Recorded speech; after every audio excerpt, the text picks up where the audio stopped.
Hello everyone, welcome to another vlog.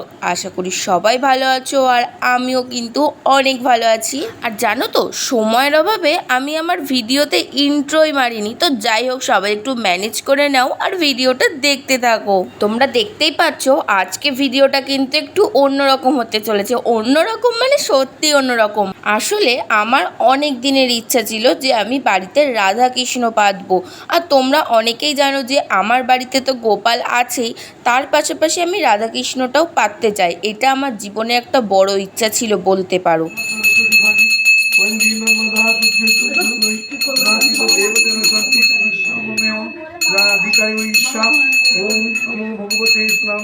আর দিনটা ছিল জন্মাষ্টমী, আর গোপালের জন্য আমার বাড়িতে কোনো আয়োজন হবে না এটা কি হতে পারে। তাই গোপালের জন্য সকাল থেকে কিন্তু আমি আর মা মিলে যেটুকু সম্ভব আয়োজন করছিলাম। তার ফাঁকে মা একটু গিয়েছিল রাধাকৃষ্ণ মন্দিরে আমাদের রাধাকৃষ্ণটা প্রতিষ্ঠা করার জন্য।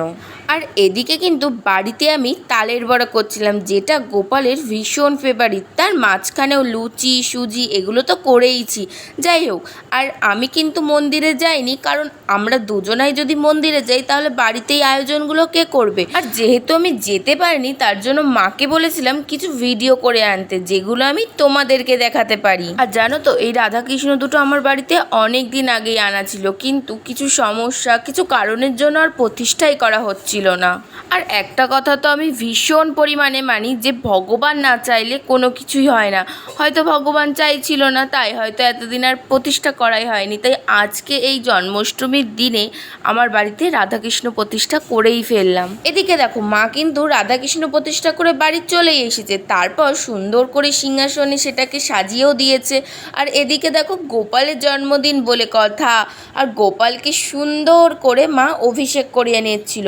এখানে 108টা দুব্ব ফুল, 108টা তুলসী পাতা, সমস্ত উপকরণ দিয়ে কিন্তু গোপালের অভিষেক করিয়ে নিচ্ছিল। আর একটা কথা কি জানো তো, আমার জীবনে যত যাই হোক না কেন, ভালো খারাপ মন্দ, আমি সমস্ত কিছু আমার এই ভগবানকেই বলি। কারণ আমি পরীক্ষা দিতে যাওয়ার আগে এই ভগবানের ফুল তুলসী পাতা সমস্ত কিছু নিয়ে যাই।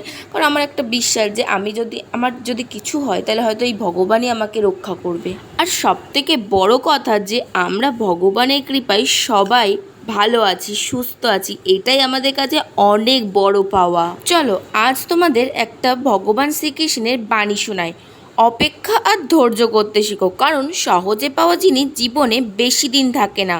আর যেটার জন্য অপেক্ষা আর ধৈর্য করব, সেটা পেতে দেরি হলেও জীবনে থাকবে সব সময়। সত্যি এই কথাটা একদম ঠিক।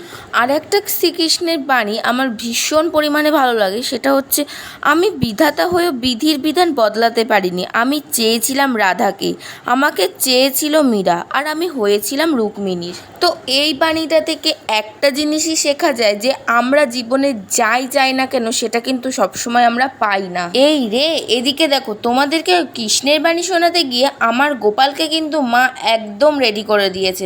প্রথমেই দেখতে পাচ্ছি সুন্দর একটা ড্রেস পরিয়ে দিয়েছে, তারপর হার, চুড়ি, চুল, পাগড়ি, আর সব শেষে কৃষ্ণের বাঁশি। আচ্ছা আচ্ছা, এবার বলো যে গোপালের পাগড়িটা কেমন হয়েছে? কে এনে দিয়েছে দেখতে তো হবে। গোপালের জন্মদিন উপলক্ষে গোপালকে কোনো গিফট দেবো না, এটা তো হতেই পারে না। তাই আমি কিন্তু এই পাগড়িটা এনে দিয়েছিলাম। তাই তোমাদেরকে দেখাচ্ছি, তোমরা কিন্তু প্লিজ একটা কমেন্ট করে বলো যে কেমন হয়েছে। আর তোমাদেরকে তো আগেই বলেছিলাম, মা কিন্তু রাধাকৃষ্ণ প্রতিষ্ঠা করে এনে সিংহাসনে বসিয়ে দিয়েছে সুন্দর করে। চলো তারই একটু ক্লিপ তোমরা দেখে নাও।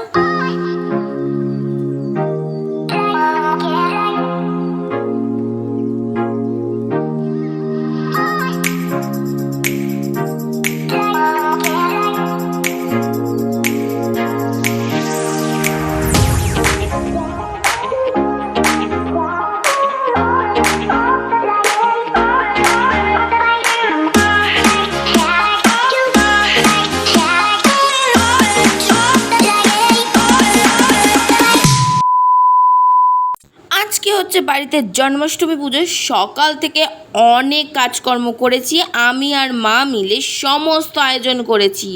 সকাল থেকে উপোস করে সব শেষে পুজোটা ভালোই সম্পন্ন হয়েছে।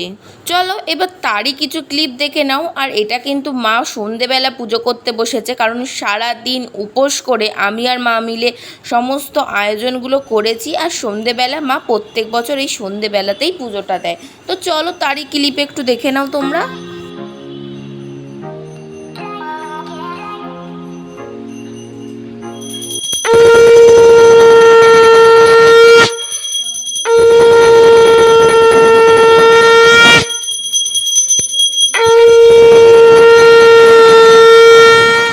এই ভিডিওটা ছিল জন্মাষ্টমীর দিনের। আর পরের দিন যে নন্দ উৎসব হয় সেটার ব্লগ কিন্তু খুব তাড়াতাড়ি আসতে চলেছে আমার চ্যানেলে।